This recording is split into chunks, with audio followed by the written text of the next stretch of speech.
So Kelsey Tessier, thanks for coming in. For those who don't know, you've uh, played a pretty big part in our community with the Moncton Wildcats a while back. Although you didn't start there, but tell me a little bit about your journey around professional hockey. Yeah, it started at a young age. My parents, I went to prep school in the U.S. And I ended up getting drafted in the queue, and I went to Quebec Ramparts. Went there 3.5 years, and then the Wildcats brought me back to Moncton in 2010. And you guys won the cup there, so It was a big accomplishment. We won the cup, so it was great.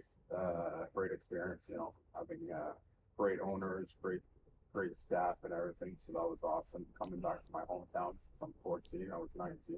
Big adaptation, yeah, yeah. coming back to live at home. But no, it was fun.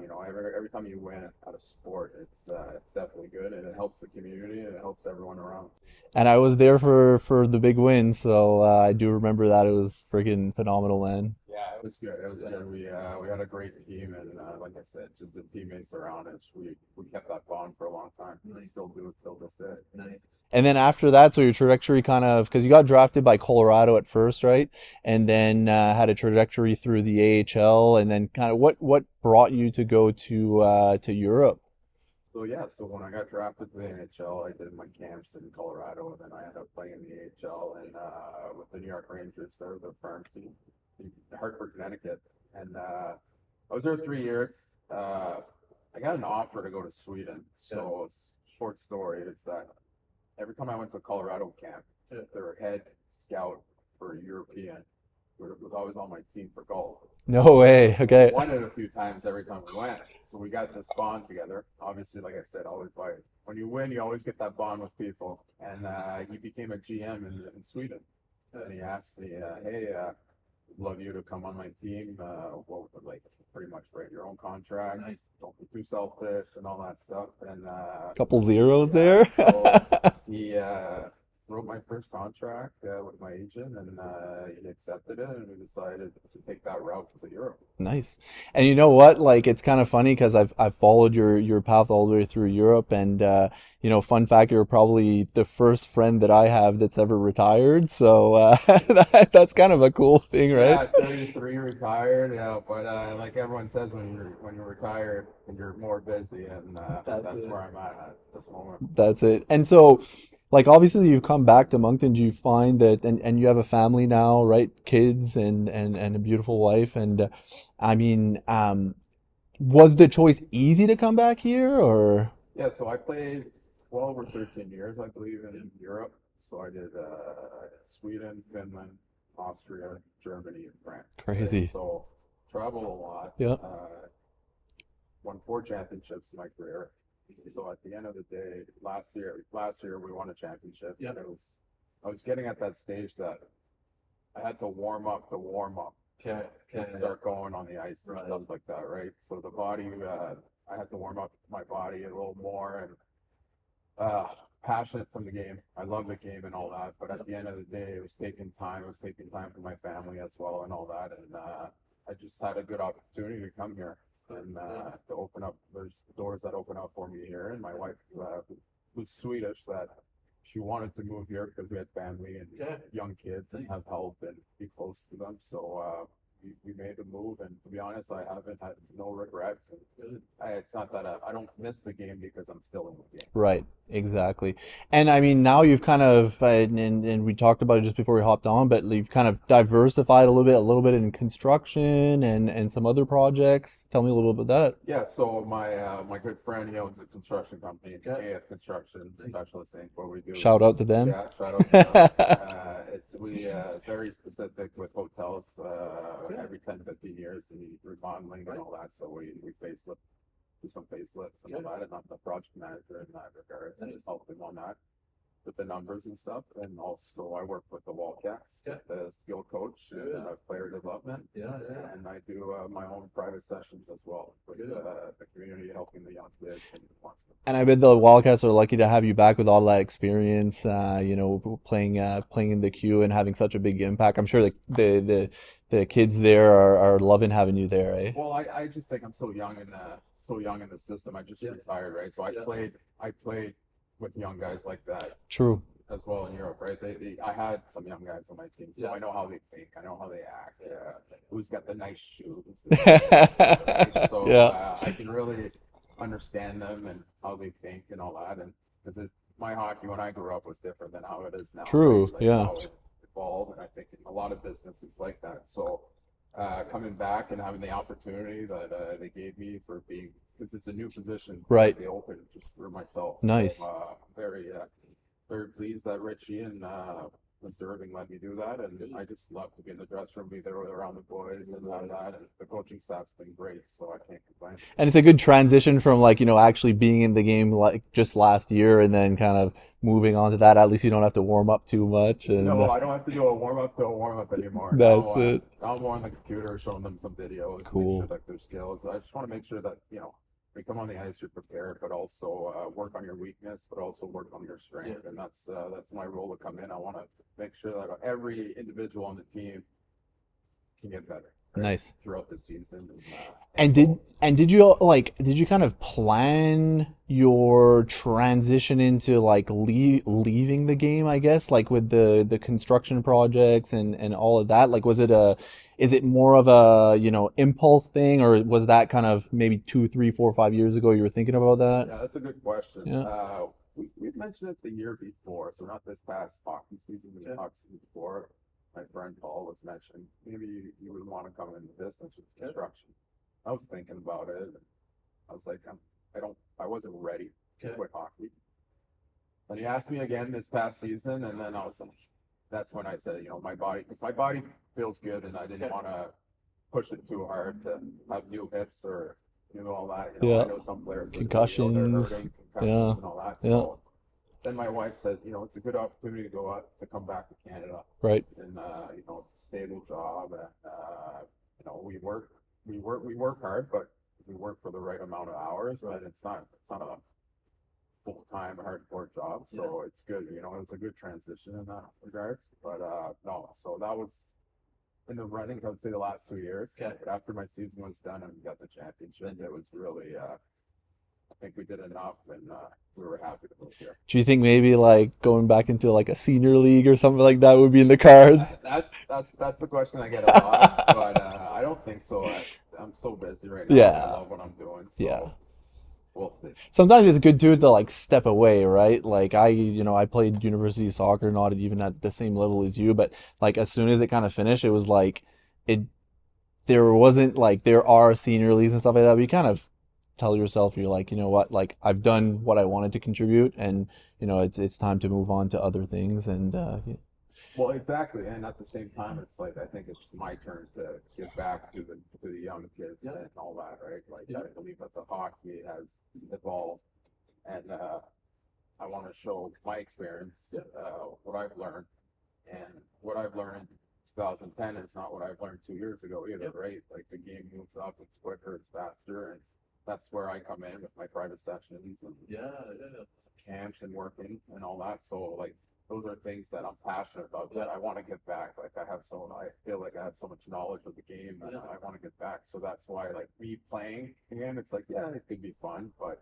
I rather give that knowledge and try to, I like to see, like I did a camp this summer just for fun. Yeah. And then I went to see them do tryouts this past week, and I thought they did a great job, right? I saw from where they went to where they are. and you So, played a part in that, yeah, right? well, I did, but it's Yeah. also the will of the player and Yeah. all that. I'm giving my tools, but at the end of the day, it's if they want to do it, right? Yeah. If they're focused, they're willing. Now, I have a question for you in terms of, coming back to Moncton, especially now, you're in the construction industry and stuff like that. Did you feel like compelled to like maybe give back to the community you grew up in? Was that kind of a motivation there, or? Yeah, Moncton's always going to be my hometown, right? My whole family's here, so by being here, I think with our construction, we do a lot of from Toronto all the way down to Halifax, so we're kind of everywhere. So I would say in construction, it's more not as much in the community, but I would say in my sport and that That's where I you're do more, give a right? lot. Yeah. But also another part of my role with the Wildcats is being in the communities to go and do a lot of those help, not just hockey, but if it's going to a school and stuff like that, those are things that I will be doing. Nice. And do you see within your children, do you see the next maybe a McDavid or the next Kelsey Tessier or So the funny part is that I started my son's 4 right now, my daughter's 6, and he was in hockey last year. And I kind of like forced him in, and he didn't want to do it, and he didn't like it at the rink. So then when I stopped, I said, okay, no problem. You know what? You don't want to do it, it's fine. Then when I stopped doing it after 2 months, he asked me again. So then I let him do it, and now he loves it. So I'm just the type of parent now that I come here that he's having fun and he's enjoying. nice? That's what it I is. love And that. if he wants to have ask me questions and stuff, he's still young, but he wants to play. He says, "Dad, let's go outside and play hockey." I'm not gonna say no. You know what I mean? Like if I see the passion in him, then it's fine. But he's so young that I just want him to have fun and enjoy play any sports he wants. Nice. Now, is there one of the countries that you've been in terms of when you were playing in Europe that you've liked the most, or maybe a least favorite one? Yeah, so it's I guess funny. two part. Well, I only had a short stint in Finland. Okay. I wasn't a big fan.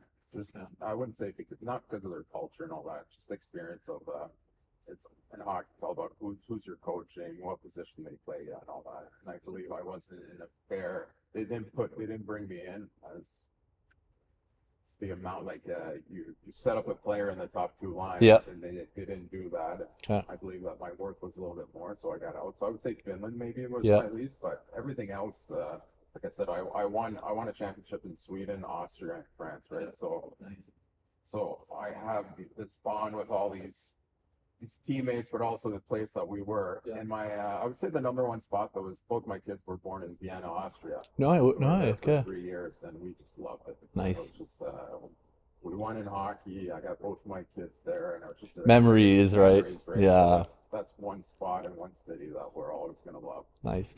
Now, one question that I typically ask all of our guests that come on here, whether it be just regular advice for our younger generation or even something that might inspire them for something that you've done directly, like, you've had a career in hockey that's been really successful, and now you're transitioning over into, something that I'm sure I have no doubt you'll be successful in. Do you have any tips, anything that stands out in your journey that you'd be like, you know what, if someone can hear this today that inspires them, like, is there something you would say?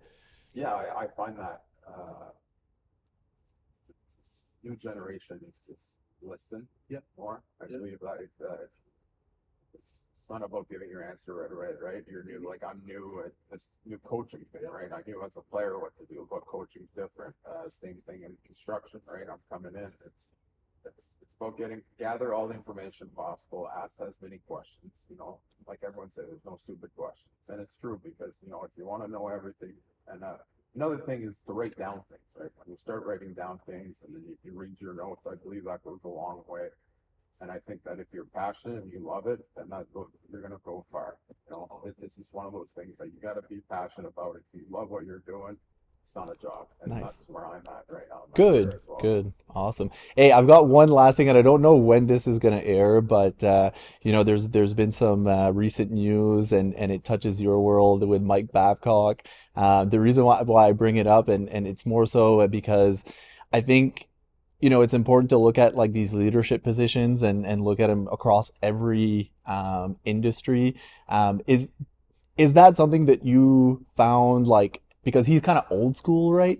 Did you find that that's like it was a common thing, or is this more of a surprise, or Yeah, well, it's hard for me to judge because I find like the media might push it too hard, Yeah. and like we're not there, right? So we can't give our opinion. But I do believe that in the new hockey is that when you're coaching a team or something, you're coaching everyone together, but everyone's individual, right? Within your squad. If it's hockey, if it's any business, right? Everyone thinks different, everyone acts different, everyone has a different mentality of doing things. So as a leader, I believe that you have an overall achievement, goals, but personally, individually, it doesn't, not everyone can go as fast as the other one, but it doesn't mean he's not doing the right job or he's not doing it right. So those are the things that you got to respect. It's the same thing, like I say, in my sport, is that maybe that guy's not the best player, but at the end he might be our best player in the playoffs, right? Right. It's how to get him there. It's How to coach how to them, push right? the button, how to coach Yeah. them, right? How Yeah. to really have the successful rate Yeah. for each individual and what's the best. And that's at the end of the day, it's all about communication, right? If you don't communicate and you hold it within yourself, then I find like that's your problem. If you're able to communicate, be a leader, ask them just simple stuff too. You know, you come in, you say, "How's your day? How's it Yep. going?" and all that. It goes a long way. Treat them like a human, right? Exactly. And Yeah. it's just the respect. If you have the respect of all that, and then you can really get into details later on, then at the end of the day, everyone's on the same page and everyone thrives.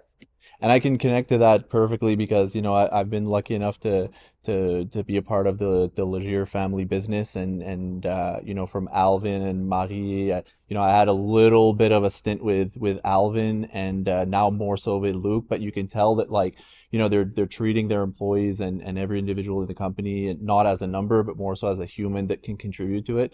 And so I connect exactly with the point that you're saying that it's like, everybody has a job to do at the end of the day, but you need to really make sure that you're motivating them in the right way to make sure that they're performing at their best. And you never want to belittle people or bully them or anything like that, because I don't, sometimes that tough love, I think there's some necessary time for it. But I there's still a fine line, right? No, 100%. Yeah. Sometimes, you want to, shake that person up Yeah, a bit, but yeah, at yeah. the end of the day, it's like, will that help them or wouldn't, right? So at the end of the day, you gotta know what button to push to make him perform and also be happy where he is and be comfortable and safe and all that. And I think that's where we are in our world today. And I'm not saying it's a bad thing. Yeah. I'm just saying that now it's just about you got to know who the person is. If you know the person ahead of you, and like I wouldn't say like deep person, Yeah. personal, Yeah. but in the day, if you know a little bit about them and they know a little bit about you, I think that trust builds, and then you can really success. There you go. All right, my man. I appreciate catching up again. It was a Thank you. I friggin' appreciate it. pleasure. Thank you very much. Thanks for Awesome, having dude. me here. Yeah, no problem, man.